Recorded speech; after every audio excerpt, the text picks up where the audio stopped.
नमस्कार एवं मोर छात्र छात्री मानू मानसा रेजु ब्लॉग को स्वागत। आज एक नुआ कथा, एक वास्तव कथा, सफलतार कथा, एक वास्तव स्टोरी नुह, एटा हूँ गोटे वास्तव कथा आपण मान सामना को नहीं आसी।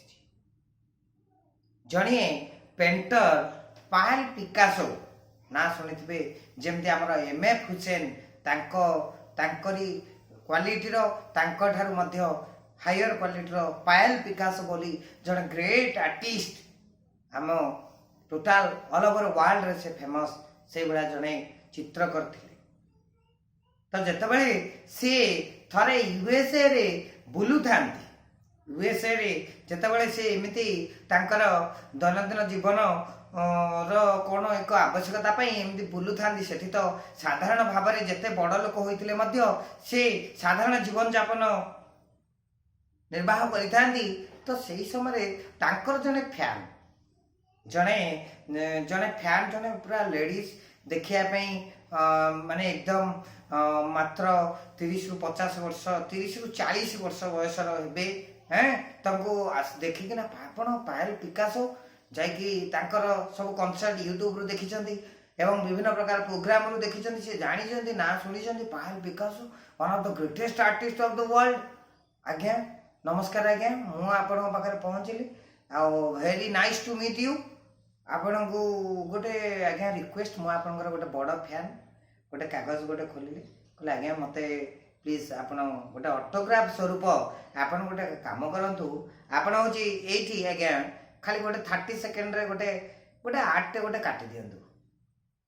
ओके ओके ओके थैंक जेतेबेले से कहचंदी ये थैंक यू कहचंदी सेमती गोटे गारट आनी देचंदी।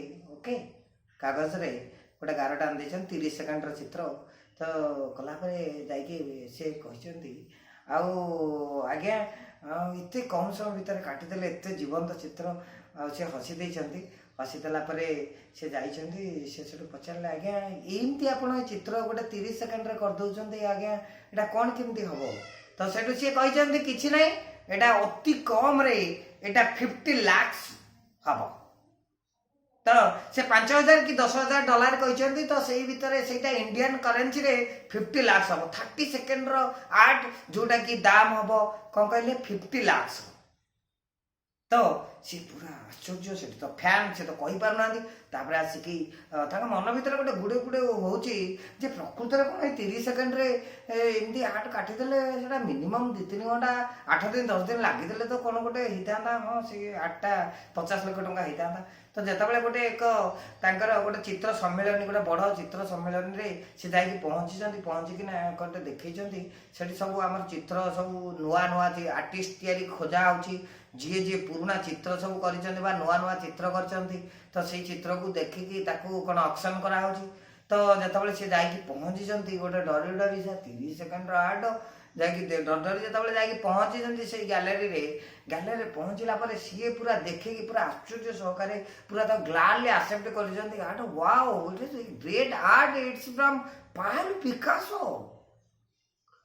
आश्चर्य कथा 30 सेकेंड केमिति ये जानीदेले।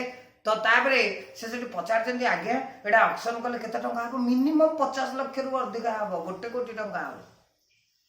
तो सेठू ये पूरा आश्चर्य होइछंती। आश्चर्य होला परे से ऑक्शन नेबे कोन आज्ञा एटा देई थांतु से भाबिले एटा आउरी तो दामी क्या हबो।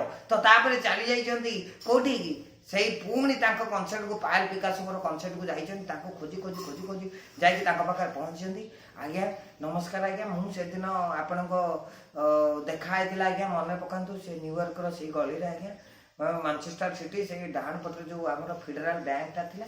तो आज्ञा से पाखे आप देखाई आपड़ आज्ञा मत गोटे ये आर्टा करते देखिए कि आर्ट आपन को आज्ञा आज गोटे जिनस पचार को आसी आज्ञा ना कौन पचार आज्ञा ये आपन आर्ट आज्ञा यहाँ आज्ञा मत देते आज्ञा यार आर्ट दाम हूँ 50 लाख।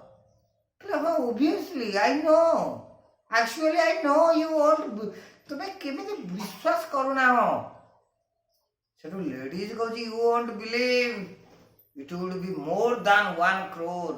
अरे मो आर्ट मुझे जानी आज्ञा मत खाली मु आपण पाखक आसी खाली गोटे आपन को शिक्षा जे एमती कौन अच्छी ये आर्ट रे मात्र 30 सेकेंड रे आपण इटा 1 कोटी टंका 50 लाख रु 1 कोटी टंका हो जाए मत से आर्टटा शिखातु से कहले मिस्ट्रेस ऑनरेबल मैडम देखो वर्तमान मोर बयस हूँ 35 तो यहाँ हूँ दिनकर कथा नुह 30 सेकेंड चित्र करने तार बैकग्राउंड को देखु कौ बयस रु आ पूर्व 30 वर्षर प्रचेषा आ पचर अच्छी ये आर्ट पचर सहीटा को आम कई लोक देखती ना सब बाहर को सफलता देखती अरे सी एत टंका रोजगार करते भल डाक्तर एत भल टीचर एत भल इंजीनियर खाली गोटे प्लान दे दूची जे लक्षे टका नहीं जाऊँ 10 मिनिट प्लान कर दूची किंतु आम तार पछकू देखती ना तो ये आम केते गोटे बड़ कथा शिखले से लेडीज टी बुझीपारी अरे वास्तव में ये जो 30 सेकेंड काम करने यार पछपटे 30 वर्षर इतिहास लुचिकी अच्छी तो धन्यवाद बंधु माने गुरुजन माने एवं मोर प्रिय छात्र छात्री तेणु आम आम कर्तव्य पथरे आगेगा तो आज आज यही कथाटी एतिग्रे एटा निहाती एक वास्तव चित्र तो पुणी देखा नेक्स्ट अध्याय तो जदि सांग माने आपण मानकू एही आमर मानसार एजु ब्लॉग चैनल टी एई भलिया स्टोरी बा आमर समस्त एजुकेशनल कंटेंट भल लागुची ताहले लाइक शेयर सब्सक्राइब करिया को भूलिबे नाही। धन्यवाद।